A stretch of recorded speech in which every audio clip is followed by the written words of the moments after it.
Dice el Salmo 19, la ley de Jehová es perfecta que convierte el alma. El testimonio de Jehová es fiel que hace sabio al sencillo. Los mandamientos de Jehová son rectos que alegran el corazón.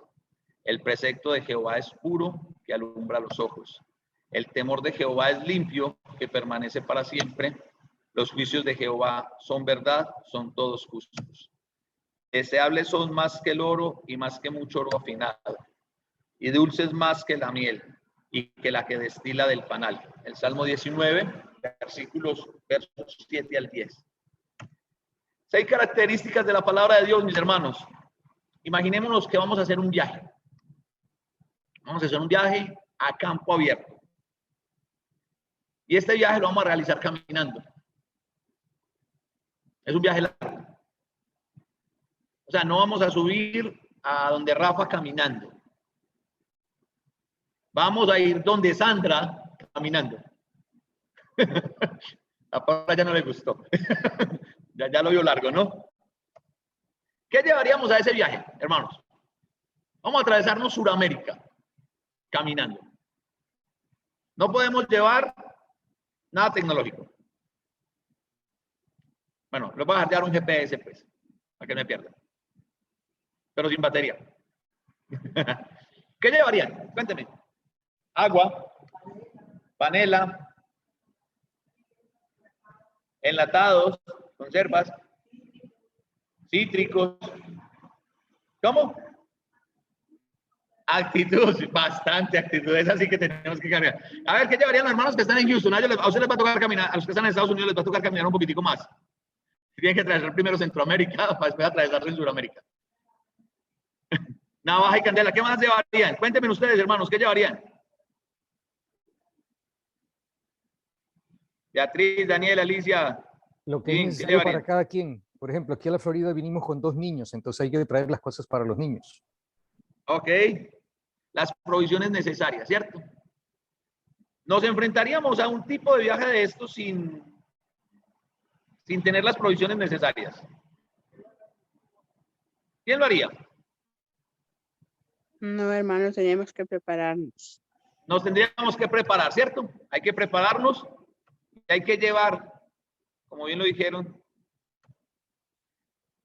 Imagínense qué nos podría pasar en ese viaje sin las provisiones necesarias. ¿Cómo? Nos moriríamos.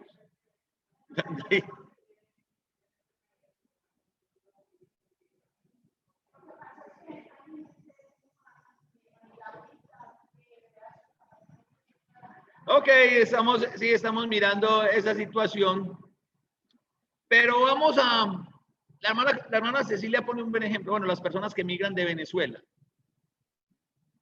pero ¿cuántos de ellos no han logrado su cometido?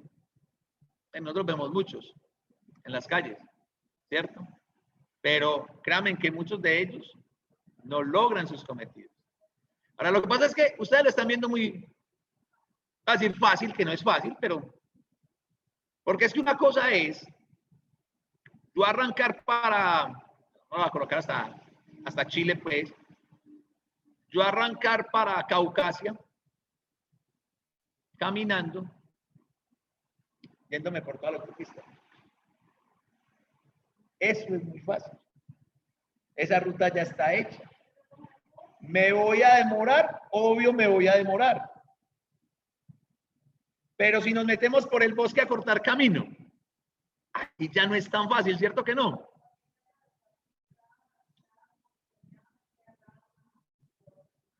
Exactamente, pero hay otra cosa. Estamos haciendo el camino.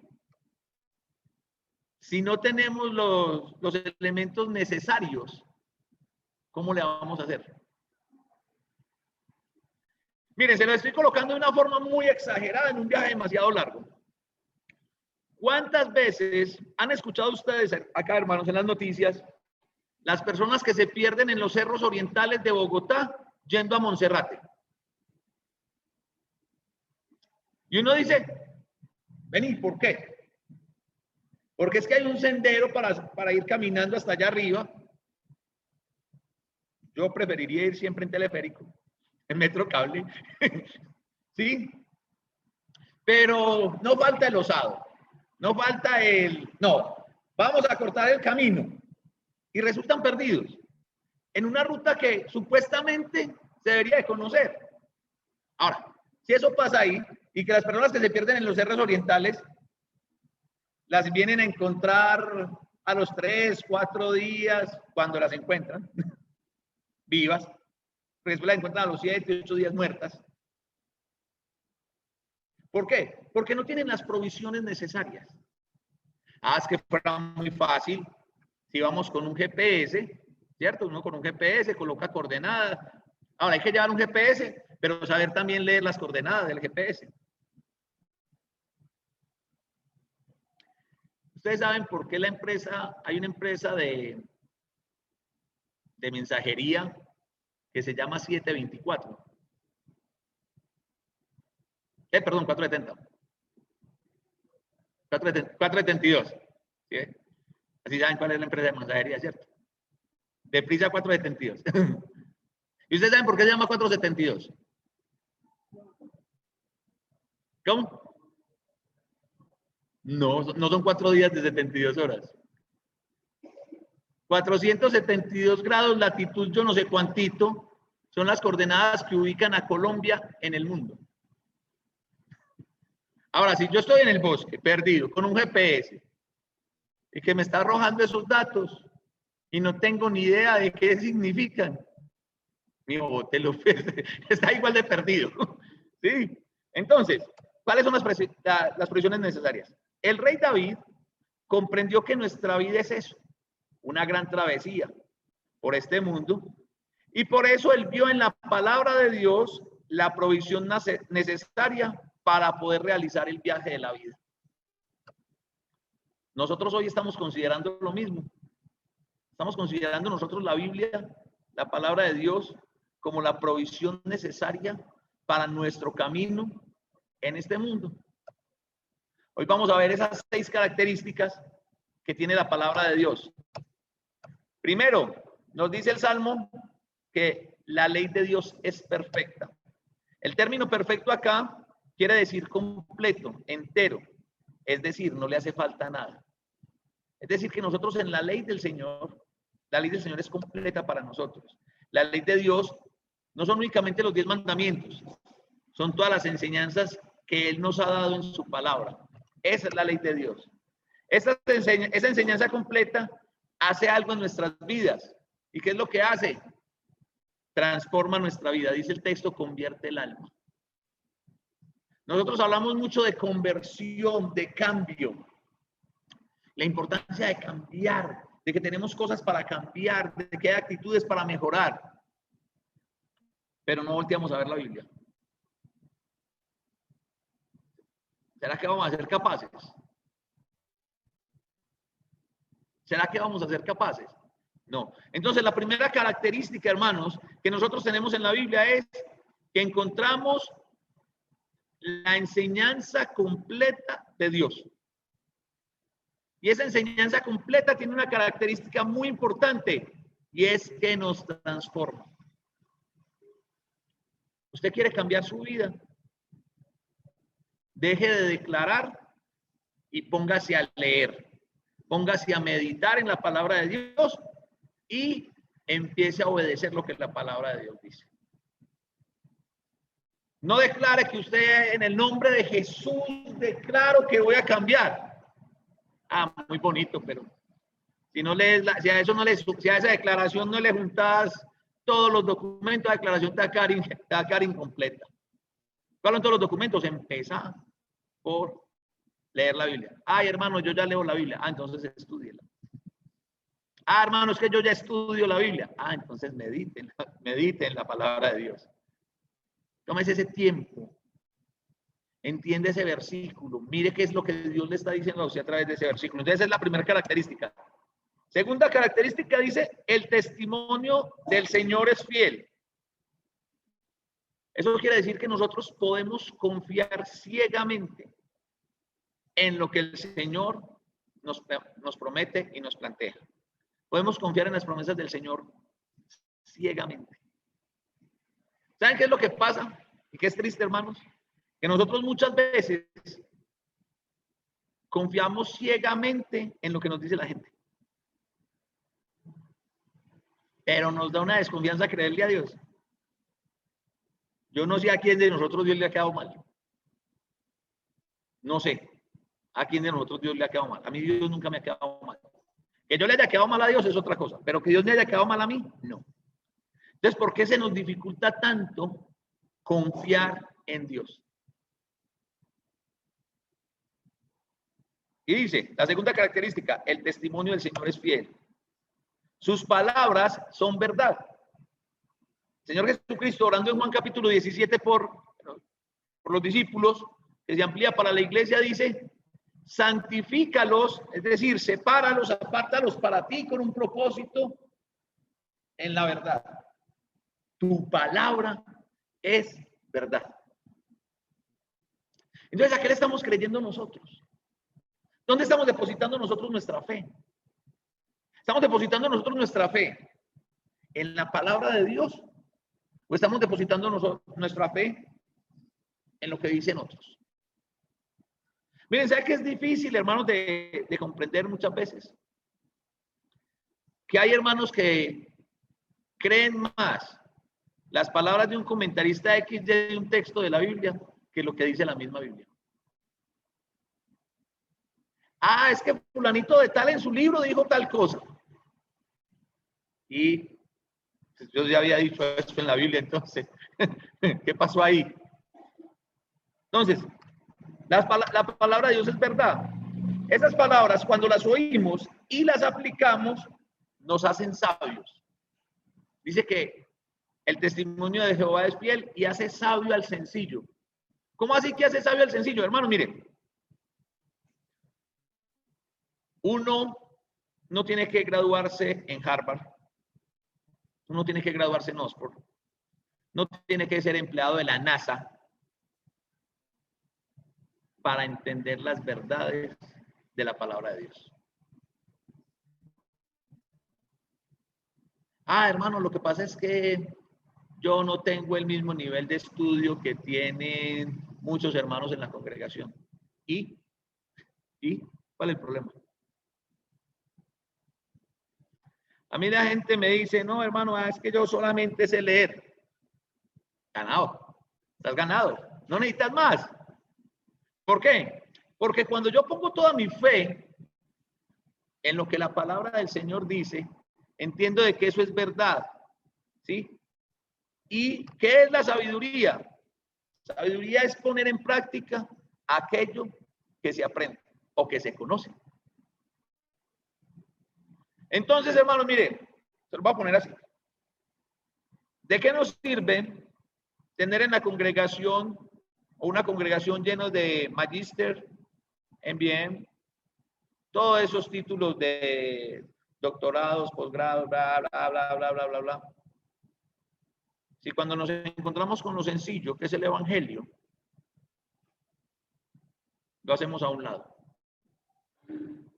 Dice que el testimonio del Señor nos hace sabios. Cuando yo empiezo a masticar, a comer la verdad de la palabra de Dios y aplicarla, ahí estoy siendo sabio. Entonces, la segunda característica, el testimonio del Señor es fiel. Tercero, los mandamientos del Señor son rectos. Esa es la tercera característica. Los mandamientos de Dios son las reglas, las normas que Dios nos da en su palabra para que llevemos una vida tranquila. Vale, la mamá te da órdenes. ¿Sí o no? Pues, usted no la mire, no la coaccione. Salo, la mamá te da órdenes. Te manda a hacer cosas. Así es que sí. Pero su mamá le da órdenes. Pero ¿y qué pasa cuando usted no cumple las órdenes de su mamá? Bueno, eso normalmente ocurre. Pasa, usted no, la correa. Yo no le pego, la correa fue la que le pegó. ¿Qué pasa, Vale? Cuénteme usted qué pasa. Cuéntame. Dice que no. ¿Sabes lo que pasa cuando no le haces caso a la mamá? ¿Qué?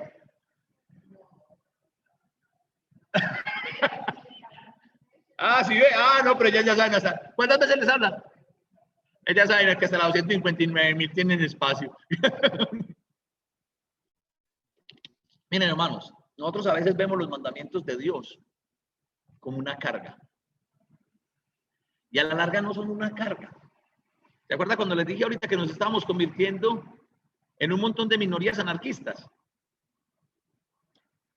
A ver, ¿para qué está la Constitución política? ¿Para qué está el Código Penal y de Procedimiento Penal? Es una regulación para la buena convivencia. No, pero es que el Código Penal y de Procedimiento Penal y el Código de Policía dice que es que yo no puedo estar haciendo bulla. Ni usted ni nadie. ¿Por qué? Está para regular la convivencia. Ah, pero es que esos policías de Girardot están muy cansones. Eso apenas uno prende el equipo, ahí mismo llegan. Usted no quiere eso. Prenda su equipo para que usted escuche música. No sea tan generoso, no sea tan querido. No ponga música para la cuadra. O sea, poner música para la cuadra, tómese el trabajo de pasar casa por casa y preguntarle y hacer una lista para que todos estén contentos. Porque, es que ya empezó Jero a poner reggaetón. Ah, pero después pone salsita que le gusta al vecino enseguida. Entonces ya ese vecino dice, bueno, pues ya está poniendo salsita, ¿cierto?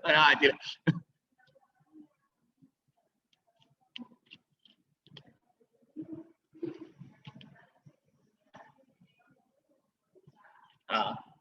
Pero imagínense si ya se huya toda la cuadra. Entonces, mire, pero ¿para qué están las reglas? ¿Para qué están esas normas? Para ayudarnos en el día a día, en la convivencia.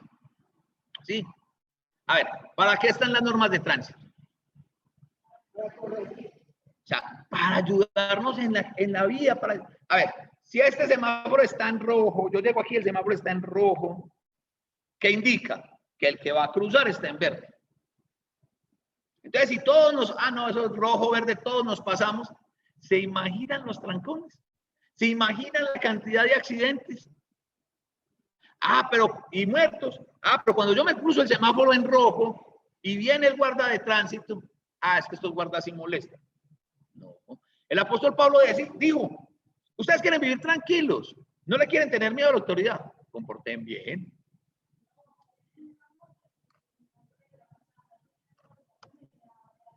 Eso sí, eso sí. Entonces, mire, los mandamientos de Dios son eso.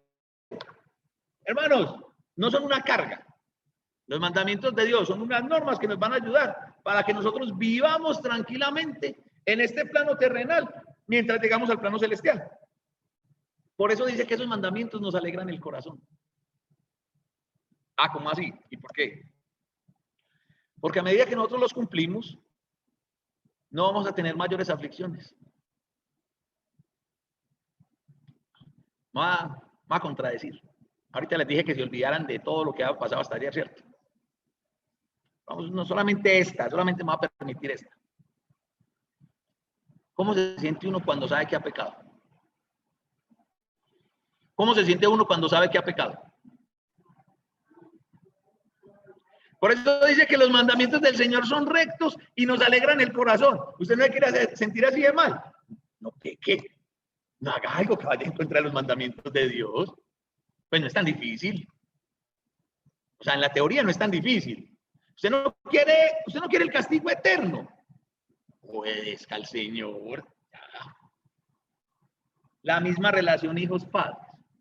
Usted no quiere que la mamá la regañe. Usted no quiere que la mamá le hable 300.000 veces y que después le pegue. Obedezca. Haga lo que ella le dijo. Pero es que a mí no me gusta. No, en la vida hay muchas cosas que a nosotros no nos gustan. Igual nos toca hacerlas. Pregúntele a su papá si a él le gusta mucho cuando él tiene que entrar a las 6 de la mañana y está cayendo agua a cántaros. Que suena el reloj y uno dice, qué rico tener la potestad de decir, no, está lloviendo, yo por allá no voy a ir. No, nos toca. Con agua o sin agua. Pregúntele a Paula y a Consuelo si a ella les gustaban la olla que le hacían los vecinitos que tenían allí enseguida. Razón por la que se fueron de acá, no. Entonces es eso. Hay cosas que a nosotros no nos gustan, pero igual las tenemos que hacer. Ahora, los mandamientos de Dios, nosotros no escogemos qué mandamientos cumplir y cuál no. Los mandamientos de Dios son para obedecerlos. Ay, hermano, es que imagínese que yo me metí en un problema porque me puse a decir, pero es que la Biblia dice que controle la lengua, que no sea chismoso. Ya, sencillo. Entonces, esa es la tercera característica. Cuarta característica. Sí, Judy.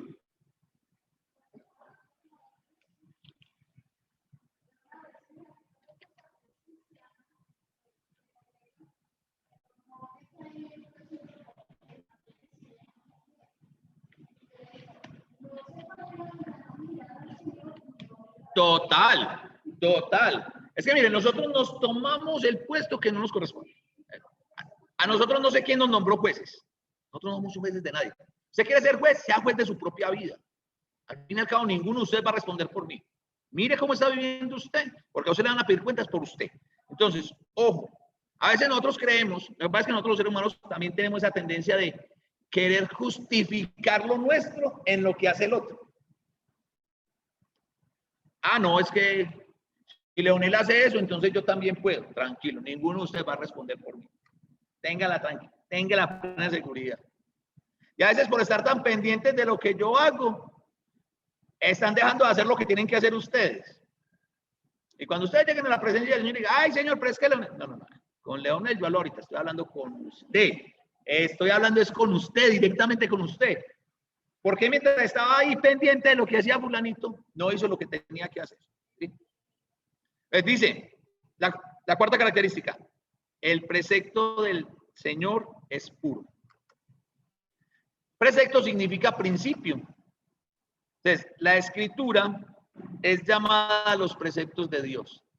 ¿Por qué razón? Porque establecen los principios divinos para la vida cristiana. Entonces, ¿dónde encontramos nosotros los principios por los cuales nos tenemos que regir? En la Biblia. ¿Cuál es el problema de muchos de nosotros? ¿Cuál es el problema de muchas personas que se reúnen en diferentes grupos? Es que nosotros no estamos viendo los principios de vida desde la Biblia, desde las Escrituras.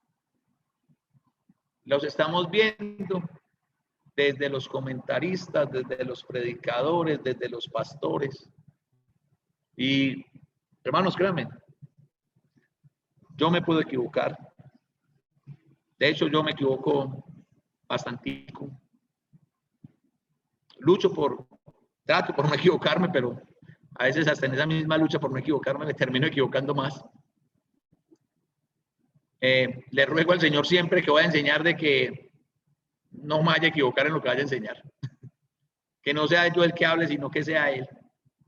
Porque es que los principios de la vida cristiana, de cómo vivir de una forma como a Dios le agrada, no soy yo el que los digo. No es ningún predicador, no es ningún pastor, no es ninguna hermana que lleva muchos años en la vida, en la cristiandad y que da un excelente testimonio. No. Los principios de la vida cristiana, nosotros los tenemos en la Biblia. ¿Sí? Y hay cosas, hermanos, en las que nosotros a veces nos pegamos unas enredadas sin necesidad. ¿Por qué? Porque nosotros queremos ver el principio de la vida cristiana desde la predicación desde el testimonio pero no estamos buscando el principio de la vida cristiana, donde está el principio de la vida cristiana, que es la Biblia. Ahí están los preceptos de Dios para nosotros. ¿Usted quiere saber cómo vivir una vida en un mundo lleno de pecado y llevar una vida que le agrade a Dios? Lea las Escrituras. Pero, no, hermano, lo que pasa es que las Escrituras son un tema muy viejo, ahora lo moderno. Mire, eso no es verdad. No, pero no es verdad. Al que dice eso, usted le dice que eso no es verdad porque no es verdad. Ya dijimos que la escritura tenía la enseñanza completa. Pero mire, en este tema de los principios, vaya y mire qué dice la Biblia, cómo debe vivir un cristiano. Pero ojo, eso que yo estoy leyendo, lo estoy leyendo ¿para quién? ¿Para quién? Para mí. Porque es que hay muchos que ya pasaron de ser jueces a ser fiscales. Hermana Lady, vea. Aquí la Biblia dice que usted tiene que hacer. No, ahí no dice que Lady tiene que hacer. Dice que yo tengo que hacer. Nosotros nos fascina regalarle textos bíblicos. A mí me gusta mucho regalarle textos bíblicos en mensajes a las personas. Pero no diciéndole, la Biblia dice que usted tiene que hacer.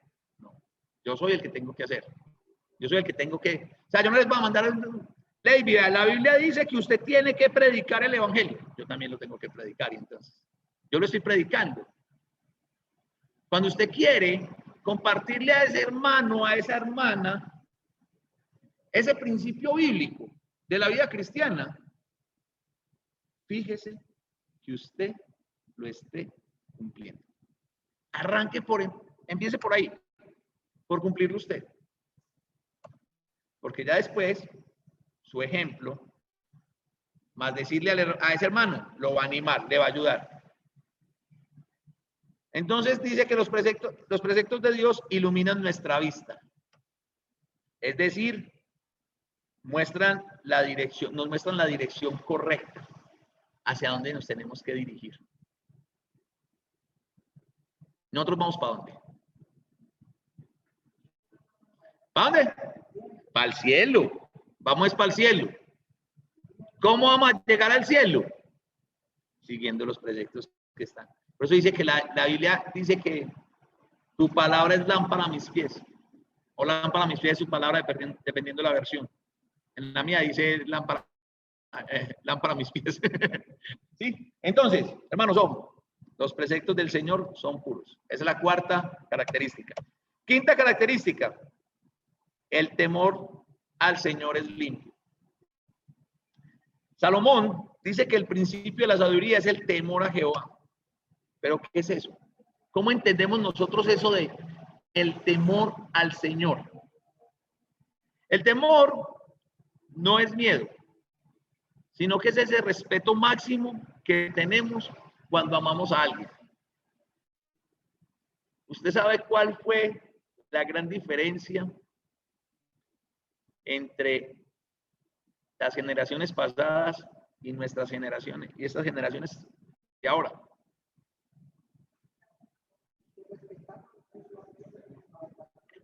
El respeto a los padres, eso rayaba, limitaba, topaba con el temor. Con el temor. Entonces ahí es donde vienen los psicólogos a decir, ay no, pero eso no es bueno. Pues discúlpame que la historia nos ha mostrado una cosa totalmente diferente. A ver esas generaciones que vinieron respetando a los padres, ¿qué lograron? Y que han logrado las generaciones que no respetan a los padres.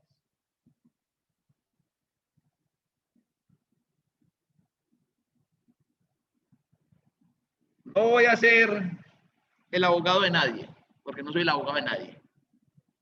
Pero sí reconozco de que dentro de la fuerza pública hay abusos, mas no todos los miembros de la fuerza pública son abusivos. Sin embargo, cuando a mí vienen y me dicen, ay, es que la policía le está dando palo, el ESMAD le está dando palo a los muchachos que están allá protestando, venga, no se quede con la foto del palazo. Porque nosotros vivimos en algo que llama causa-efecto. Yo no entiendo, primero, no entiendo por qué nos mandan a nosotros a estudiar cuando los que están protestando son los más maleducados que hay. Porque el insultar es una muestra de mala educación el insultar es una agresión. Entonces, cuando yo salgo a agredir, tengo que estar dispuesto también a ¿qué?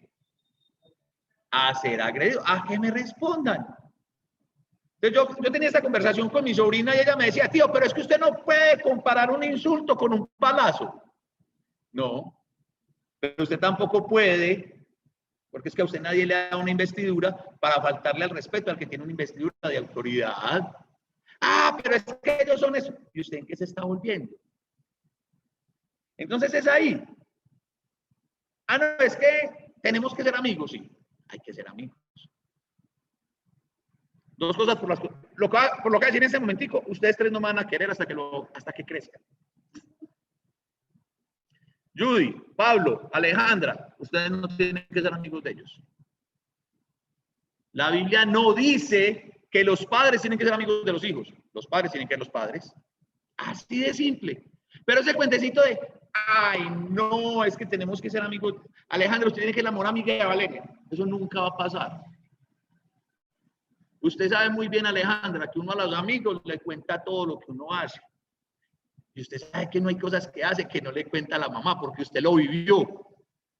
¿Qué le hace cambiar? ¿Qué le hace pensar a usted que eso va a cambiar? Ay, no, es que mi hija me tiene muchísima confianza. Sí, los hijos a uno le tienen confianza. Y uno sabe que uno le tiene confianza a los padres hasta cierto grado. Para ciertas cosas. ¿Saben cuándo se gana uno la confianza de los hijos? Cuando uno es el papá, cuando uno es la mamá de los hijos. No cuando es el amigo. Amigos tienen ellos en el barrio, en el colegio, en el equipo deportivo en el que estén. Ahí tienen ellos amigos. Pero el trabajo de ustedes, el trabajo de nosotros, no es ser amigos de ellos, es ser los padres. Entonces, pero es que ese respeto ahí rayando con el temor, sí. Que lo motive lo que sea, pero respete.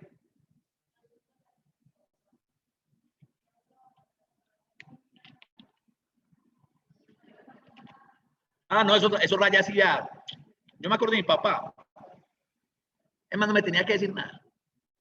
No me miraba y yo ya, morimos.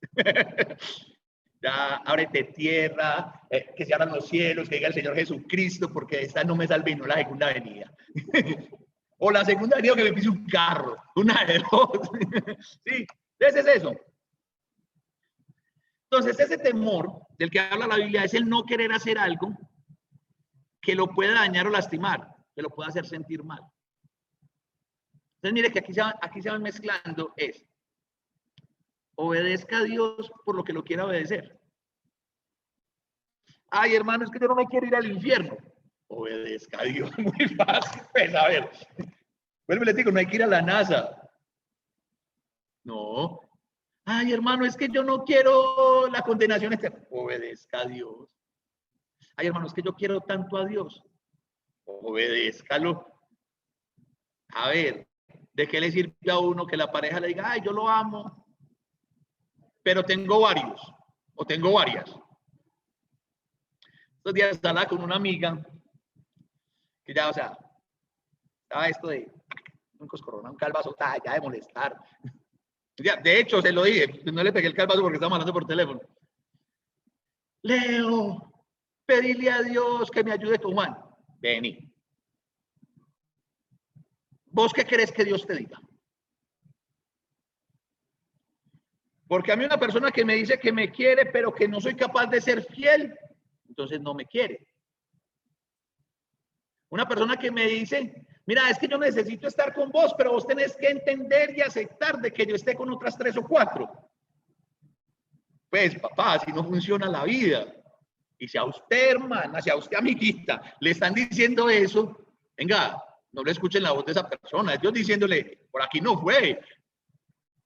No, Leo, pero es que yo quiero que Dios lo cambie.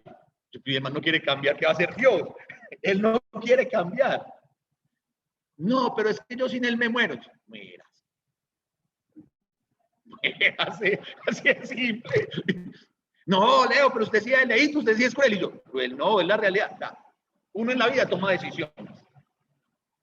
Usted verá, si sufre un rato mientras supera esa relación tan dañina que tiene, O simplemente, como dijo la mamá de Pablo Escobar en la serie, no hable.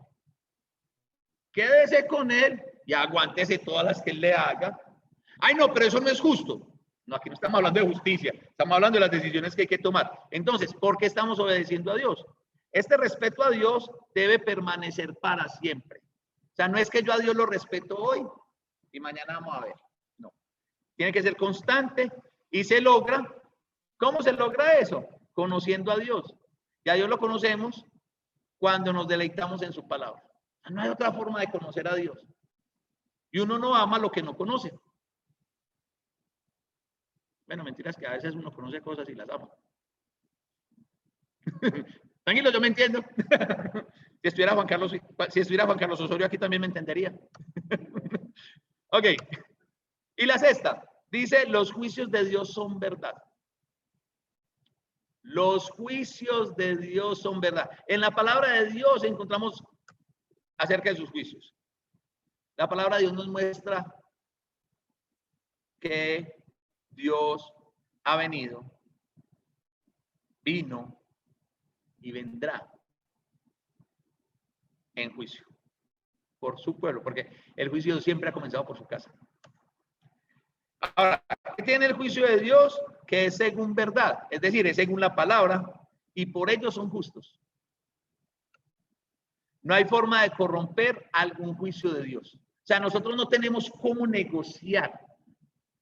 No, venga, señor, que le voy a dar tanto. ¿Cuánto quiere para que gana esto? Cuando estaba preparando esto, ¿sabe qué recordé? La enseñanza del profeta Daniel. Cuando la mano que escribió en la pared, que viene Belsasar y le dice a Daniel, venga, le voy a dar hasta la mitad del reino si me dice qué significa ahí. Y yo, ¿qué pensaría Daniel? Yo hubiera pensado, gana eso, pues, me va a dar la mitad de qué, hombre, ya te va a quedar sin nada. Me va a dar la mitad de nada, pues. No, se levantó. Entonces, no hay forma de que nosotros corrompamos los juicios de Dios. Pero ojo, hermanos, la palabra de Dios nos muestra los juicios, nos habla de los juicios de Dios. ¿Y eso qué quiere decir? Que sí, Dios es amor. Eso es lo que más conocemos de la palabra de Dios. No se nos puede olvidar que la palabra de Dios también dice que es un fuego consumidor. O usted está al lado del amor de Dios, o usted está al lado del fuego consumidor. No hay de otro. Entonces, por esas 6 características, el rey David nos invita en esta mañana a que deseemos la palabra de Dios como la más grande de las riquezas. Por eso David dice, deseables son más que el oro. Y que la degustemos como el mejor y el más apetitoso manjar. Por eso él habla de la miel y de la miel que destila del panal. Mis hermanos, 6 características de la palabra de Dios. Las encontramos en el Salmo 19. Técnicamente, allí encontramos la síntesis de lo que Dios quiere que cada uno de nosotros haga en su vida cristiana. Eso es lo que tenemos que hacer, mis hermanos. Aplicar esas 6 características. Que Dios los bendiga. Muchas gracias por su atención. Muchas gracias a cada uno de ustedes. Vamos a orar entonces, hermanos, para despedirnos.